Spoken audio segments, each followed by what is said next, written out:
Let me tell you something. In all my years on the bench, I've seen people fight over the craziest things, but when a woman walked into my courtroom demanding $500 back because her debutante ball photos didn't have the right background, well, that's when I knew we were in for a special kind of ridiculous. I'm Judge Judy Scheindlin, and this is the story of Miss Williams and her Winter Wonderland nightmare. So here comes Miss Williams marching into my courtroom like she's about to solve world hunger. She runs something called a debutante program and ball for high school girls.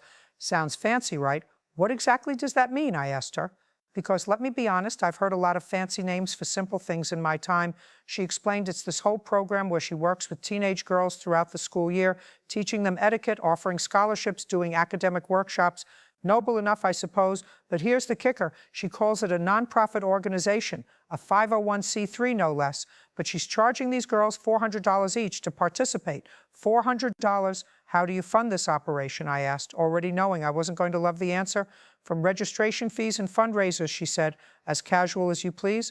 So let me get this straight. You're running a nonprofit that's funded by charging teenage girls $400 a pop? Last year, she had exactly 4 girls enrolled. Do the math with me here. 4 girls times $400 equals $1,600 for a school year program that ends with 1 ball? But that's not what we were there to discuss. Oh no, the real drama was about the photographer. Mrs. Williams hired a man named Mr. DeLeon to photograph and video this big ball event, the grand finale where these 4 girls get presented at the end of the year. She paid him $500 total for the whole evening. Photography, videography, the works. Now she wanted every penny back.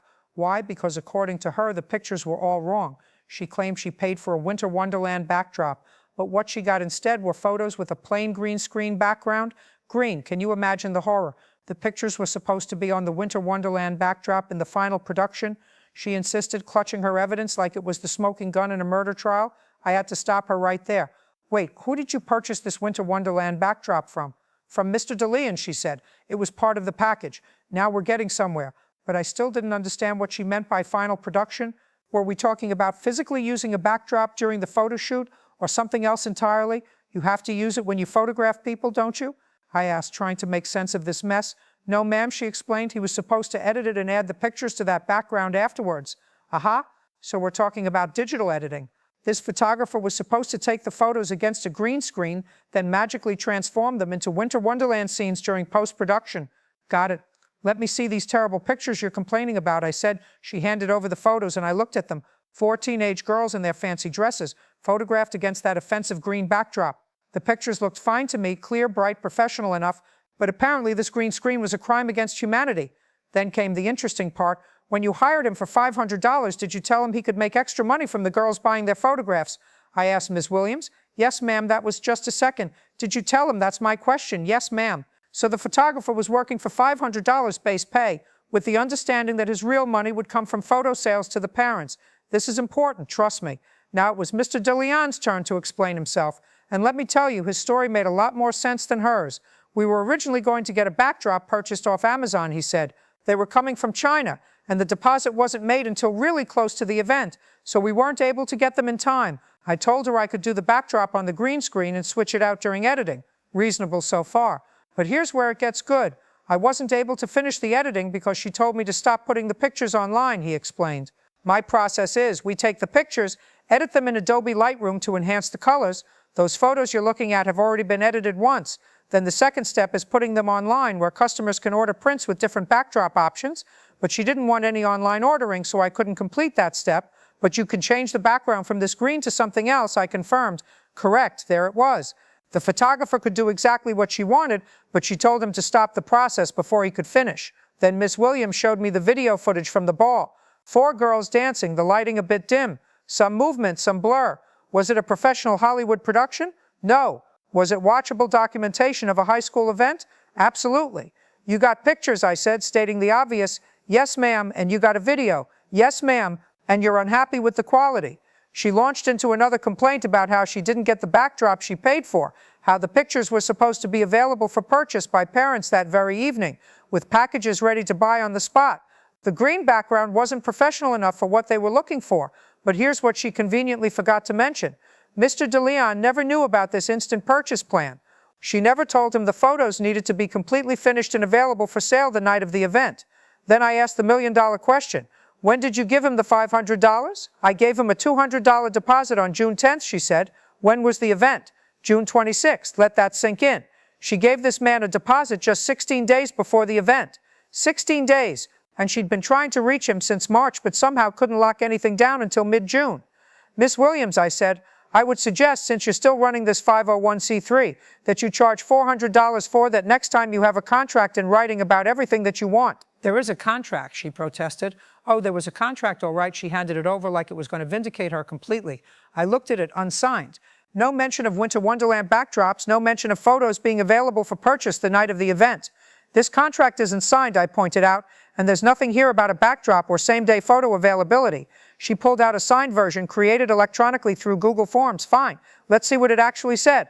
The contract broke everything down by price. For photography session for personal shots, $100. Event photography documentation, raw footage only, $200. Video recording, raw footage only, $300. Event photography images on disc, $200. Event video editing into final production on DVD, $400, $1,200. Discounted down to $500. You got a bargain, I told her. Yes, ma'am, that was the price we agreed upon. Good. And that's what you got. You got pictures and you got a video. Look, here's the bottom line. This woman hired a photographer for $500, a price so low, it's almost insulting for a full evening of work. She gave him only 16 days' notice with a deposit, didn't communicate clearly about her expectations for same-night photo sales, and then stopped him from completing his editing process. The contract she signed said raw footage for most services, raw footage, not fully edited, backdrop swapped, print-ready glamour shots available for immediate purchase. The video editing she paid for was included in the package, and she got it. The photos she received were already edited through Lightroom, enhanced and color corrected. Could the photographer have changed those green screens to Winter Wonderland backgrounds? Yes. Was he in the process of doing exactly that when she told him to stop putting photos online? Also yes. Did she get what she paid for according to the contract? Absolutely. We're done, I announced. You're not satisfied? Don't use him again. Your case is dismissed. You know what really got me about this case? Miss Williams charged 4 girls $1,600 for a year-long program, then nickel and dimed a photographer who was working for $500. She wanted champagne results on a beer budget, and when she didn't get perfection, she wanted her money back. Here's some free advice for anyone planning an event.